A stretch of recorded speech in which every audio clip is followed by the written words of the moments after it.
आप सभी को आज गणेश चतुर्थी की बहुत बहुत बधाई, बहुत बहुत शुभकामनाएं। और मैं ये शुभकामनाएं स्पेशली अपने बच्चों को देना चाहती हूँ जो बच्चे तैयारी कर रहे हैं परीक्षाओं की। इस समय आपकी अर्धवार्षिक परीक्षाएं चल रही होंगी और उसके बाद आपके बोर्ड की तैयारियां शुरू हो गई होंगी। तो आप सबके साथ गणेश आपके साथ रहें। आप जो भी काम शुरू करने जा रहे हैं उसमें आपको सफलता मिले। आज मैं गणेश जी की कुछ बातें आपसे करना चाहूँगी। वैसे तो उनके बारे में जितनी भी प्रचलित कहानियाँ हैं आपको सब पता होंगी, आपने सुनी होंगी, पर एक बार फिर से सुनते हैं कि गणेश जी केवल एक भगवान नहीं हैं जिन्हें हम पूजते हैं।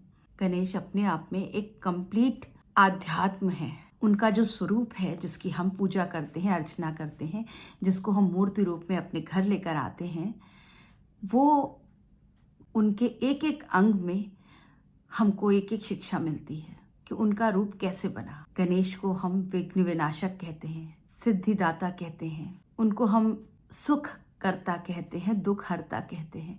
इस सब का कारण है। और गणेश जी को बुद्धि का देवता माना गया। तो क्यों माना गया? गणेश का आपने देखा होगा हमेशा सर बड़ा होता है। तो कहते हैं क्योंकि बुद्धिमान है, वो ज्ञानी है, इसलिए उनका सर और माथा उनका बड़ा है। उनकी आँख बहुत छोटी छोटी हैं। तो कहा जाता है कि जब दूरदृष्टि जिनके पास होती है वो उनकी आंखें छोटी होती। जब हमें कुछ दूर का देखना होता है तो हम आंखें ऐसे छोटी करके देखते हैं। तो गणेश की आंखें छोटी हैं, यानी वो दूरदृष्टि है उनके पास, वो दूर का देख लेते हैं। उनकी सूंड जो नाक है वो बहुत लंबी है। वो नाक किस लिए है? वो इसका प्रतीक है कि अगर आपके ऊपर कोई अत्याचार कर रहा हो, आप विनम्रता में रहें, लेकिन अगर आपके ऊपर कोई अत्याचार कर रहा हो तो आपके पास ताकत होनी चाहिए।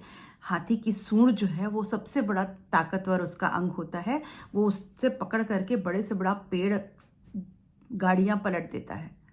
तो उनकी सूंड जो है उनकी शक्ति का प्रतीक है। गणेश का मुंह बहुत छोटा सा है, वो इसलिए है कि कम बोले, ये इसका प्रतीक है।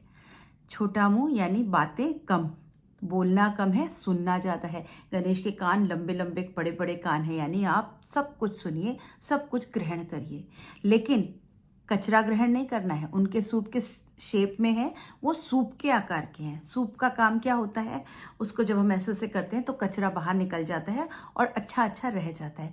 तो प्योर अच्छी बातों को सुनो, ज़्यादा सुनो, बोलो कम। अगर आप गणेश के हाथ देखें तो 4 भुजाधारी हैं वो। एक हाथ में फरसा होता है, वो फरसा है शत्रुओं का विनाश करने का। विघ्न विनाशक कहा जाता है। जितने विघ्न हैं उनको सबको वो काट देते हैं। अपने शरीर की नकारात्मकता को भी वो काट देते हैं फरसे से। और वो ये सिखाते हैं कि अपने शरीर में जितनी भी नकारात्मक बातें आपके मन में आ गई हैं, कोई भी कमजोरी है, उसको काट के फेंक दो। दूसरे हाथ में उनके रस्सी होती है। वो रस्सी है परिचायक इस बात का कि अपनी कामनाओं को, अपनी इच्छाओं को बांध के रखो, डिसिप्लिन में रहो।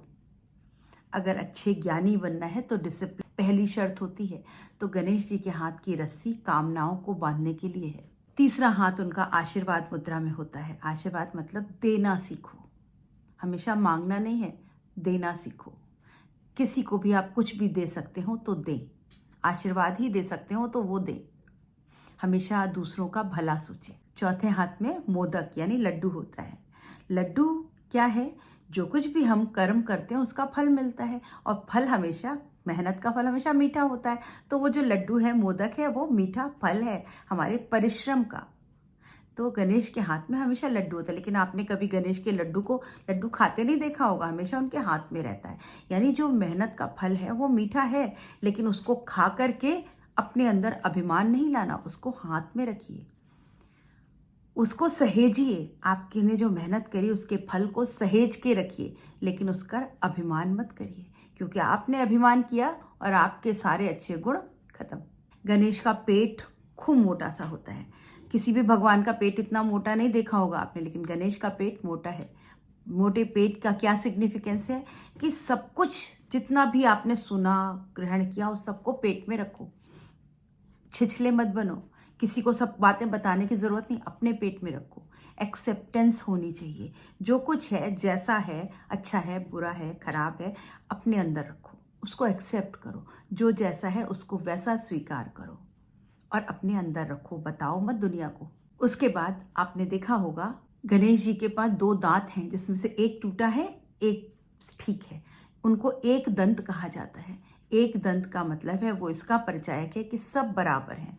ईश्वर के लिए सब बराबर हैं, कोई 2 नहीं है या किसी में अंतर नहीं करता। भगवान सबको एक नज़र से समान भाव से देखता है, इसीलिए उनको एक दंत कहा जाता है। फिर आपने देखा होगा इतने बड़े भगवान, इतने मोटे भगवान, लेकिन उनकी सवारी चूहे की सवारी है।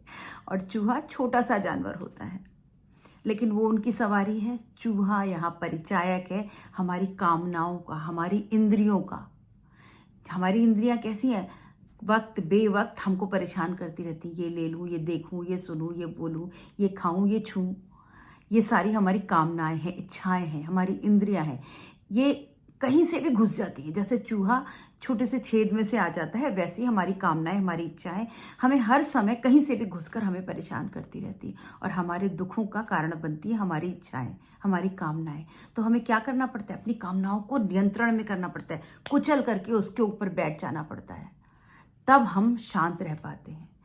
तो गणेश जी का चूहा उन कामनाओं का परिचायक है, उसका प्रतीक है, जिसे उन्होंने अपने नीचे दबा कर रखा हुआ है और उनके ऊपर सिद्धि प्राप्त करी हुई। उसके बाद आपने देखा होगा कि गणेश जी के साथ साथ रिद्धि और सिद्धि, 2 उनकी पत्नियां कहा जाता है, उनके अगल बगल चलती हैं।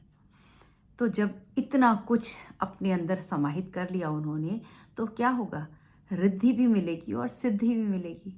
अगर हम गणेश जी का सभी बातों को मानते हैं, उनके सभी जो प्रतीकात्मक अर्थ हैं उनको हम ग्रहण कर लेंगे, तो हमें अपने आप सफलता मिलेगी, सिद्धि हमें अपने आप प्राप्त हो जाएगी, रिद्धि समृद्धि हमें अपने आप प्राप्त हो जाएगी और आपके आसपास आपके साथ चलेंगी। जैसे गणेश के साथ रिद्धि और सिद्धि चलती है, वैसे ही समृद्धि और सफलता आपके साथ साथ चलेगी। ये है गणेश का रूप। गणेश को इस रूप में पूजिए, प्रार्थना करिए।